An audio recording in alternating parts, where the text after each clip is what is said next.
Monica always believed that family meant safety, that the people who watched you grow up, who called you by your nickname, who showed up at birthday dinners and holiday tables, those people would never be the ones to hurt you. The two men she called uncle had been around her entire life, Raymond and Derek. They were familiar. They were supposed to be safe. But one night, everything Monica thought she knew about trust, about loyalty, about the people closest to her, shattered in a way she never could have prepared for. What happened next would leave one man wounded, another running for his life, and Monica standing in the wreckage of a betrayal so deep it would take years to fully understand. This is a difficult story, but it is one that absolutely needs to be told. Before we continue, I want to know where you're watching from right now. Drop your country in the comments below. We have viewers joining from all over the world, and it means everything to know you're here. And if you care about stories that bring real awareness to the kind of abuse that hides behind closed doors and family smiles, make sure you hit the subscribe button so you never miss any of our upcoming videos. Because these stories is more common than most people think, and the more we talk about it, the harder it becomes for it to stay hidden. Monica Webb was 23 years old when this story takes place. She was the kind of person you would notice in a room, not because she was loud or demanding, but because there was something quietly warm about her. She had a steady job at a distribution warehouse on the east side of town, the kind of job that didn't pay much, but that she was grateful for because she had worked hard to get it. She was saving money. She had plans. She wanted to move into her own apartment before she turned 25. Small goals maybe to some people, but to Monica, those goals represented everything. They represented independence. They represented a future built on her own terms. She had grown up in a household that wasn't always stable. Her mother had done her best, but the family had leaned heavily on extended relatives over the years. Cousins, neighbors, and men her family simply called uncles, whether by blood or by closeness, had been woven into the fabric of Monica's life since she was a little girl. That familiarity, that history of showing up, is what made the events of that night so devastating. Because Monica did not walk into danger with a stranger. She walked into it with people she had known for over a decade. Raymond Cole was 41 years old at the time. People in the neighborhood described him as someone with a certain kind of energy, the type of man who walked into a room and immediately drew attention to himself. He was confident, sometimes charming, and he had a reputation for being connected to the right people, the wrong people, often both.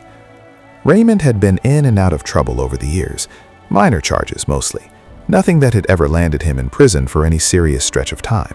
But people who knew him well knew that he operated in spaces where the rules were loose, where certain things were overlooked, where a man like Raymond could move freely because enough people owed him something or were afraid of what he might say.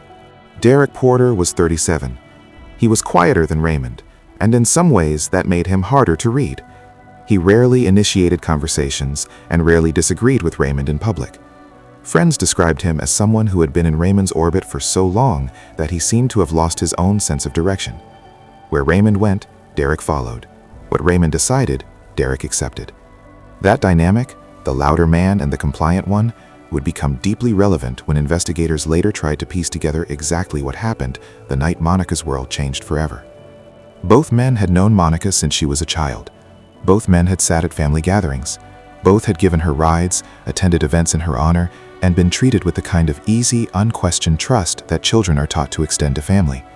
That trust would cost her dearly. It was a Thursday evening in late autumn, the kind of night where the air had turned cold enough to see your breath, but not cold enough to keep people inside.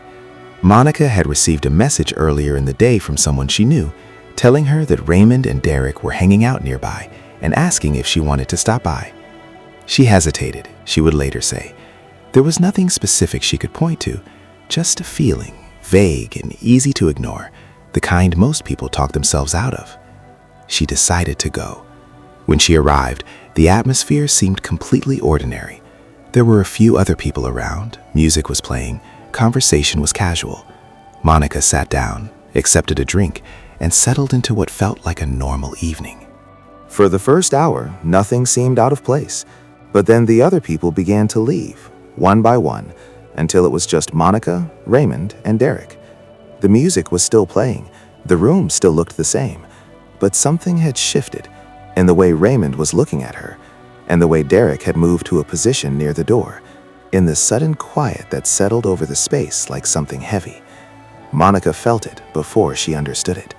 Her body tensed, her mind began running through exits, and then Raymond spoke to her in a way she had never heard him speak before, low and deliberate, and she knew, with a certainty that filled her chest like ice water, that she was not going to be allowed to simply leave.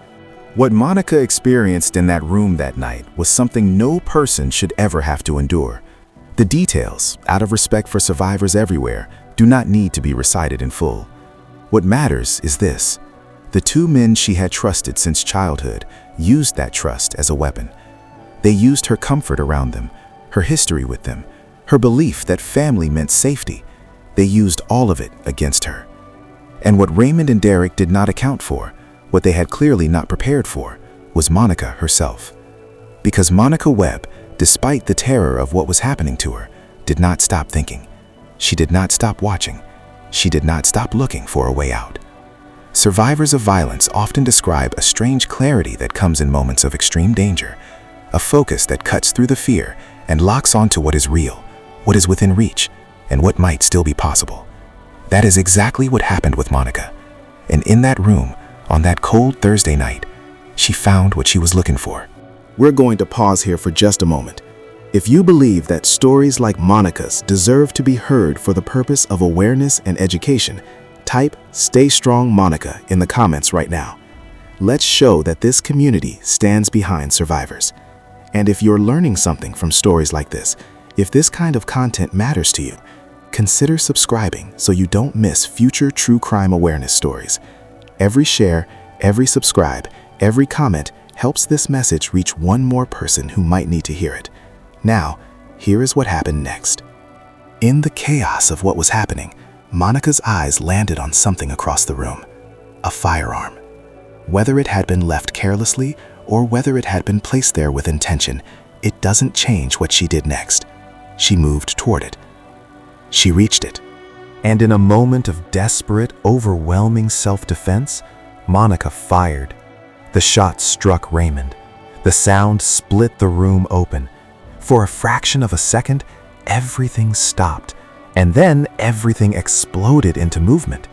Derek, who had been positioned near the door, looked at Raymond on the floor and made his choice. He ran. He did not stop to check on Raymond. He did not call for help. He simply disappeared into the night.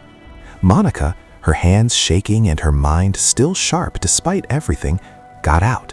She ran too, but not away from responsibility. She ran toward help. She flagged someone down and told them what had happened. She did not hide. She did not pretend. She told the truth from the very first moment. Even though she had every reason to believe the truth might not protect her. Think about that for a moment. Think about what it takes to survive something like that, and then immediately, while still in shock, choose honesty over self-preservation. Monica Webb could have run and said nothing. She didn't. Emergency services arrived within minutes. Raymond was transported to a local hospital under police supervision.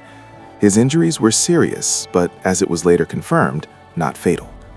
Monica was taken in for questioning, and from that first conversation with investigators, she gave a consistent, detailed account of what had happened. She described the setting. She described the way the night had shifted. She described what Raymond and Derek had done and what she had done in response. Investigators began working the scene immediately. They collected physical evidence. They documented the space, the layout of the room, the location of the firearm, the position of everyone involved. They tracked down the few people who had been present earlier in the evening and began gathering statements. Everything Monica described was consistent with what the evidence was showing. And as investigators worked, one question dominated every conversation in that building. Where was Derek Porter? He had not gone home. He had not called anyone, at least not anyone who would admit to hearing from him. He had simply vanished, and in doing so, he had made himself look exactly as guilty as he was. In the days that followed, detectives worked his known contacts, friends, relatives, old acquaintances, methodically and quietly. They did not announce what they were doing. They just kept building the case while Derek stayed hidden, apparently convinced that distance and silence would be enough to keep him safe. He was wrong. 9 days after the incident, law enforcement located Derek Porter at a residence roughly 40 miles from where the assault had taken place. He had been staying with an acquaintance, moving carefully, keeping a low profile. But investigators already had enough. The warrant had been ready for days. When officers arrived at the location and placed Derek under arrest, he did not resist. He did not deny being present that night. The weight of what he had done had apparently caught up with him in those 9 days, because those who were present during the arrest described a man who looked like he had barely slept. He was brought in, processed, and formally charged. The charges were serious. And as the news of the arrest spread through the community, the reaction was immediate and complicated. People who had known Raymond and Derek for years, who had attended the same gatherings, who had seen them around Monica over the years, were forced to reckon with the fact that they had never seen this coming. That is exactly what makes betrayal from within a family so uniquely devastating. It doesn't announce itself. It doesn't give you warning signs you can clearly name. It hides behind familiarity. It hides behind years of ordinary moments. And then one night, it shows you exactly what it has been all along. Monica's story did not stay contained to her neighborhood. As details of the case became known, discussions began spreading in community spaces, on social media, and local news coverage about the reality of harm that comes from within families, about the way survivors are often disbelieved when their attackers are people with long-standing relationships in the community, and about the courage it takes to fight back and then immediately tell the truth. Monica, to protect her recovery and her privacy, did not become a public figure in the aftermath. She did not give interviews, she did not seek attention. But people who knew her spoke about her with a kind of reverence that is rare, not because she had done something extraordinary in the way that word is usually meant, but because she had done the most ordinary, most human thing possible.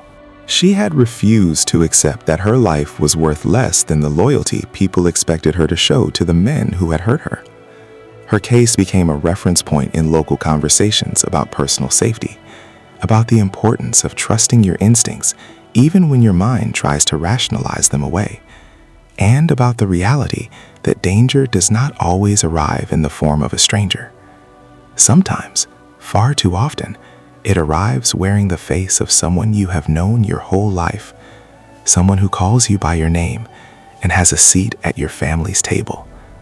And that reality is harder to accept, but it is more important to understand. Stories like Monica's are painful to sit with. They ask us to look at something we would rather not look at, the possibility that the people we love and trust most could be the very people capable of the greatest harm. But that is exactly why stories like this one need to be told. Not to create fear, not to make you look at every person in your life with suspicion, but to remind you to listen to yourself, to trust that feeling in your chest when something shifts in a room, to know that survival is not something to be ashamed of, no matter what form it takes.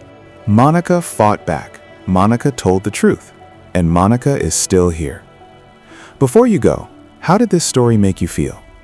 If Monica's courage stayed with you, leave a comment below and let us know. And ask yourself, if you were in her position, if the threat came from inside your own circle, what would you do?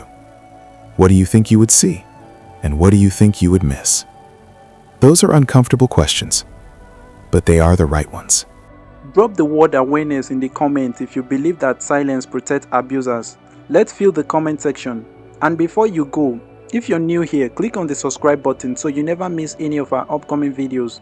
We cover story that matters, stories that don't always make the front page, but live in the lives of real people every single day. Thank you for watching. Thank you for coming. See you in the next one.